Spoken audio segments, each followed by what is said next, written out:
Hello student, today we discuss about indifference curve. Last day we discuss about cardinal utility. Today we discuss about ordinal utility. In cardinal utility, we measure the utility in terms of cardinal number like 1, 2, 3 and 4. In ordinal utility, that is indifference curve, we measure the utility in terms of x, y and z. Some economists are assume that utility is not a measurable terms, it is a assumed terms. Okay, then we start. If you have any problem, then you contact me anytime. Okay. It is the assignment of student. Explain the indifference curve approach or explain the consumer equilibrium with the help of indifference curve. Explain the consumer equilibrium, all effects. Explain consumer equilibrium conditions. Then we start our topic today. Introductions.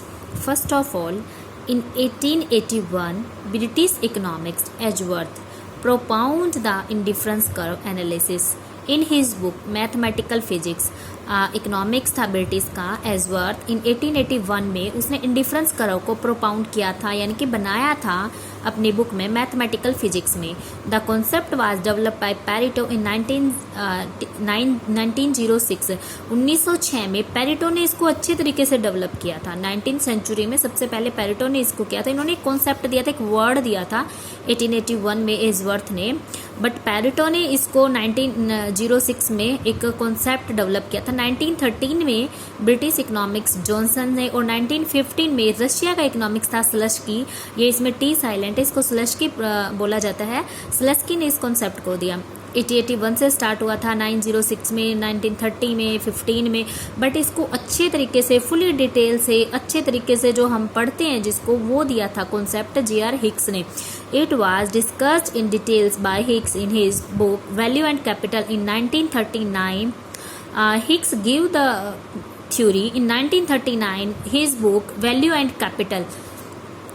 Hicks assumed that utility is not a measurable terms; it is a assumed terms. It is not conclude या not measure in terms of cardinal number like 1, 2 and 3, 4.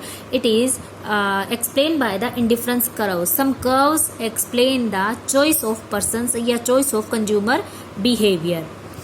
Then we discuss about definition. According to Lefkowitz, a single indifference curve shows the difference combination of x and y that yield equal satisfaction to the consumer. देखो मैं बताती हूँ आपको simple way में कि indifference curve क्या करते हैं. Indifference curve shows the relationship of two goods X and Y. They give the equal level of satisfaction by the consumer. वो कहते हैं कि कंज्यूमर को एक्स एंड वाई दो गुड्स हैं, वो किसी को भी कंज्यूम करे, एक्स को भी ले या वो वाई को ले, दोनों ही गुड्स से मिलने वाली जो सेटिस्फेक्शन है वो इक्वल होगी. ये शो करता है single indifference curve. According to Mayer, an indifference curve define various combinations of goods that will be equal satisfactory to the individual concerned. कि इंडिफरेंस कर्व के जो कॉम्बिनेशन है, आप किसी कॉम्बिनेशन पे चले जाइए, वो आपको इक्वल लेवल ऑफ सेटिस्फेक्शन देंगे. ठीक है. Meaning indifference curve shows the difference combination of goods x and y. They give equal satisfaction to the consumer. कि इंडिफरेंस कर्व है, बहुत सारे कॉम्बिनेशन शो करेंगे. देखो जैसे ये कॉम्बिनेशन, ये कॉम्बिनेशन, ये कॉम्बिनेशन, बट जो उनसे मिलने वाली सेटिस्फेक्शन है, यूटिलिटी है, वो इक्वल मिलेगी. देखिए कैसे, ये हमारा y एक्सिस है, ये हमारा x एक्सिस है.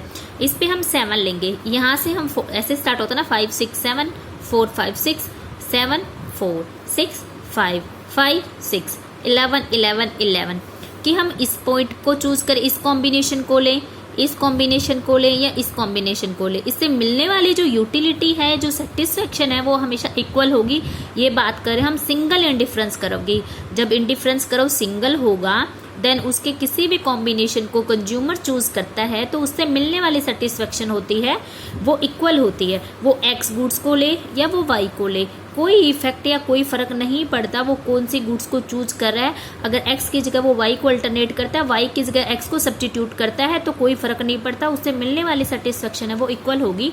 On X goods decrease, on the other hand Y goods increase, but both are give the equal satisfaction to the consumer. ये x डिक्रीज हो रही है और ये y बढ़ रही है, लेकिन इससे क्या हो रहा है, दोनों से मिलने वाली सेटिस्फेक्शन है वो इक्वल है, इससे कोई फर्क नहीं पड़ रहा।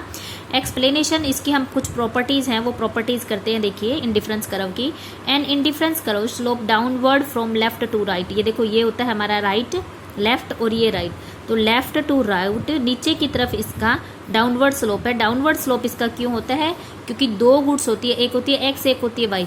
एक की चीज़ें बढ़ाएंगे, एक की क्वांटिटी इंक्रीज करेंगे, देन दूसरे की क्वांटिटी डिक्रीज करेंगे, तो दोनों के बीच में इन्वर्स रिलेशनशिप होता है, नेगेटिव रिलेशनशिप, इसलिए ही दोनों इसके स्लोप क्या है, डाउनवर्ड स्लोप।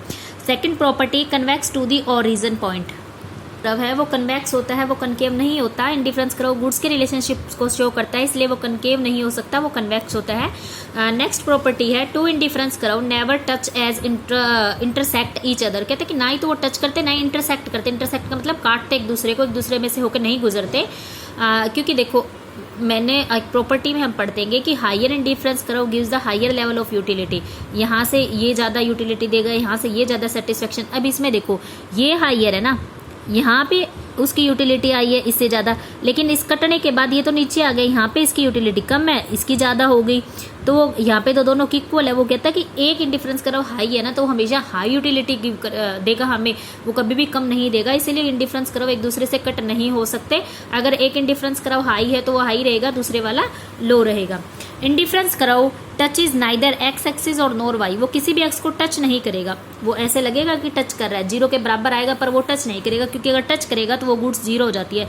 इस पे वाई गुड जीरो होगी, इस पे एक्स गुड जीरो होगी, और हमें पता है कि गुड्स का कॉम्बिनेशन कभी भी जीरो नहीं हो सकता, क्योंकि वो एक गुड्स की जगह दूसरी गुड्स का अल्टरनेट करता है। एक को छोड़ता जाएगा लेकिन दूसरे को लेता जाएगा। जिंदा रहने के लिए उसको कंजप्शन करना ही पड़ेगा। एक गुड्स का कंजप्शन कम करेगा तो दूसरे का बढ़ा देगा, बट ऐसा नहीं है कि वो कंजप्शन को जीरो कर देगा, इसलिए इंडिफरेंस कर्व कभी भी टच नहीं करने चाहिए।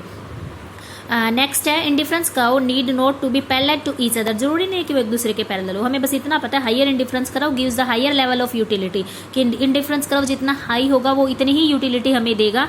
अगर लो इंडिफरेंस कर्व है तो वो यूटिलिटी हमें क्या करेगा, देगा। इसलिए इंडिफरेंस कर्व का हाई होना ही हमारे लिए बेटर है, क्योंकि वो हाई लेवल ऑफ सेटिस्फेक्शन हमें देता है। एक बार दोबारा देखिए, फर्स्ट है इंडिफरेंस कर्व है वो कन्वेक्स टू द ओरिजिन होता है, डाउनवर्ड होता है, लेफ्ट टू राइट नीचे की ओर होता है, क्योंकि नेगेटिव रिलेशनशिप शो करता है।